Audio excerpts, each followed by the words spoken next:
Hello, and thank you for joining the First Service Connect webinar series. In this webinar, we will be covering the communication tools found within Connect.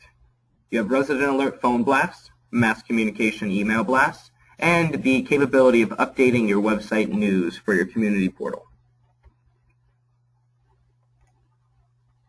So when you're within your property dashboard on Connect, you'll see various links, one dedicated directly to Resident Alert, as well as under your Tools menu, you'll have access to the mass communication emails and updating your website news. Basically, for a Resident Alert, I recommend that you write up a script or an email that you're then going to read off for your phone blast, so you're not trying to find your words constantly. Then you're actually killing two birds with one stone. Since it's already scripted, you can go ahead and copy and paste directly into your mass emails and your website news, which I'll show you how to do that. So for starters, by selecting Resident Alert, every property that you have in your portfolio will show up, and every property has a unique account number. Everything in Connect is completely free for the associations, except for Resident Alert. Resident Alert is 3 cents per minute per connected phone call. Again, every property has their own unique account number, and every user under the admin section and the users tab has access to assigning their own unique PIN number. Your PIN number will work for all properties that you have access to. Simply scroll down to the bottom of your user profile, update your PIN, and check off access to Resident Alert. Once that's done, you're ready to put it to use.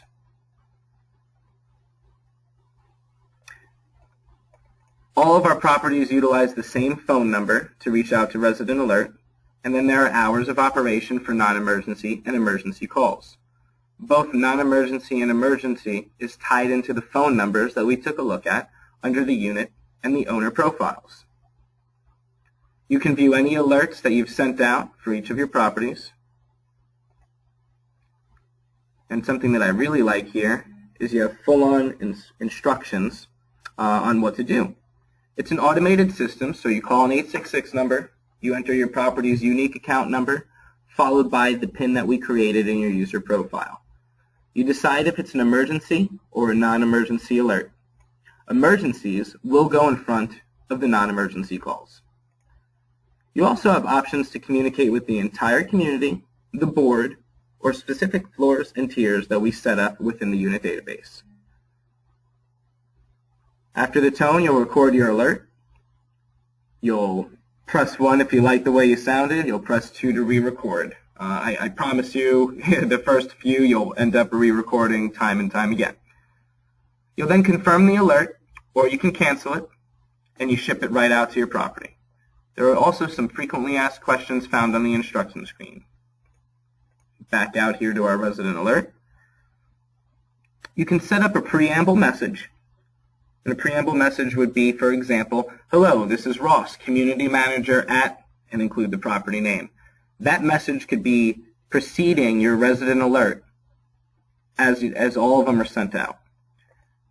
Management also has access to change the hours of operation for their property and their Resident Alert, non-emergency and emergency alerts.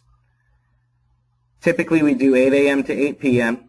for non-emergencies and 8 a.m. to 10 p.m. for emergencies. We do have properties that are set up with 24/7 access on the emergency calls. It's as easy as selecting a time and selecting submit. All right, so basically, if we write out a script for our Resident Alert phone calls, we can then go into our tools option, mass communications. Step 1 would be to change this to new email. If you left this on a new self-mail, Connect would do a mail merge for you, where you could print out PDFs of your letters, but you would be required to fold stuff and mail those letters out on your own, hence the self-mail concept. So step 1 here, new email, and then these arrows.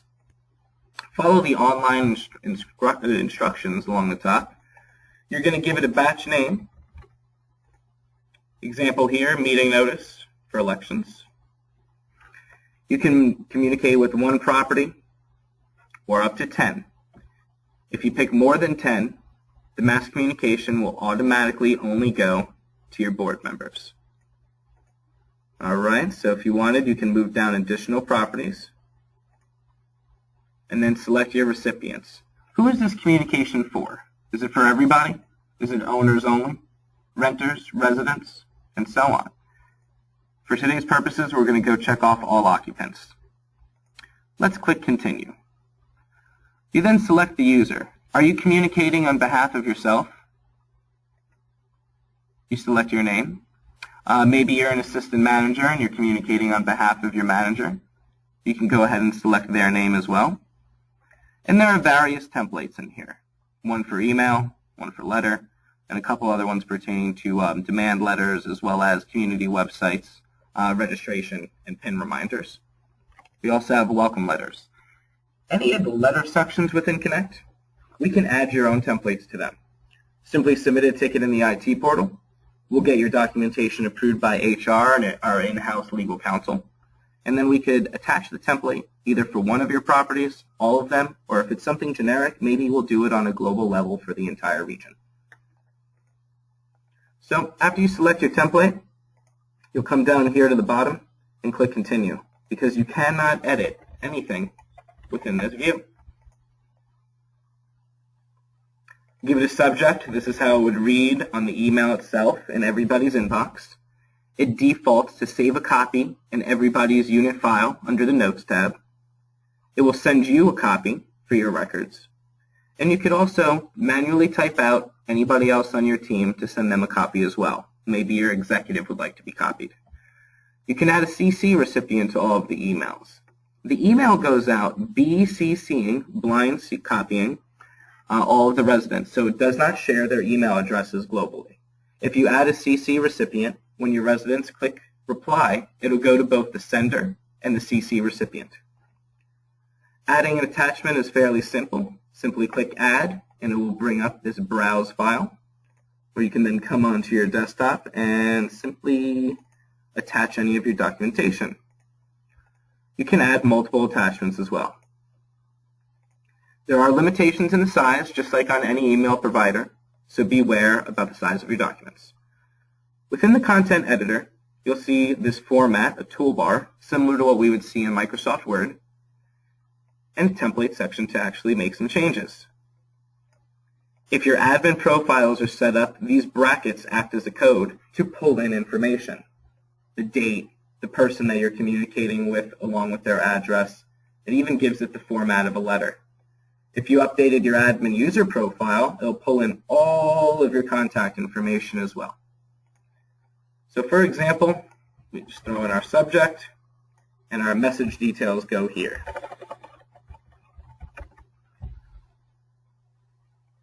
Always preview your document. You have two links. You could preview on the top, or you could preview on the bottom. If you select Continue, a window will pop up. Once you click Continue, the files for the selected people will be created and you cannot return to this page. Are you sure you want to continue? I can tell you I'm definitely a little impatient, and there's times where I don't read these pop-ups and I just click OK. But with mass communication, if you just click OK, you're not going to be able to go back and make any changes. So let's go ahead and click Preview. So it pulls in the property information, the owner information, as well as my signature for my user profile. If you're happy with the format, by all means, close out the PDF, and now you're good to actually select Continue along the bottom. And now we can click OK. We are sure we can continue.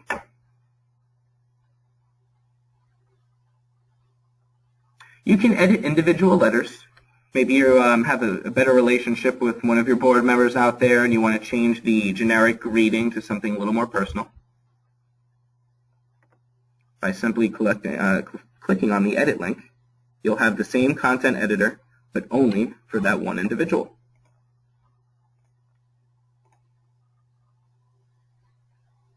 All right, and that was a perfect mistake for me to make. In the event you accidentally close out, you can select on the pencil, and we'll open your most recent and where you left off. You can delete selected letters.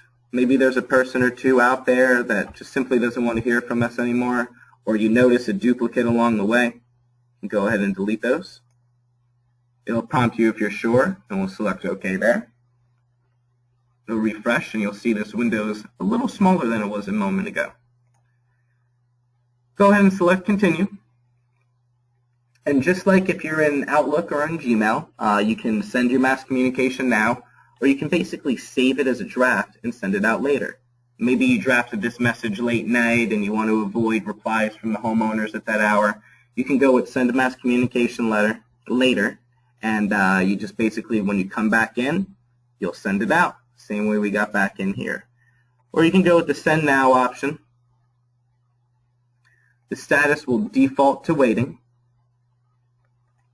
As it sends out all of the communications, you'll see the status will either change to sent, error, or unsent.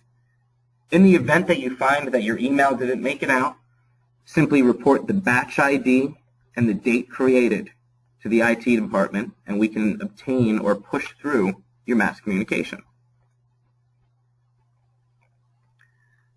If we go into our units here, we'll just go ahead and select the Go link.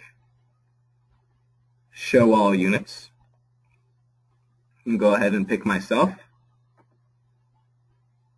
We'll go into our notes section, email history, and you'll see all the test communications that were sent out to this unit. That's mass communication. Next, update website news. Simply click on the add link. Give it a headline. Browse for any supporting files if needed. If it's a private document, which means it's only for the board's eyes, you can go ahead and check this box.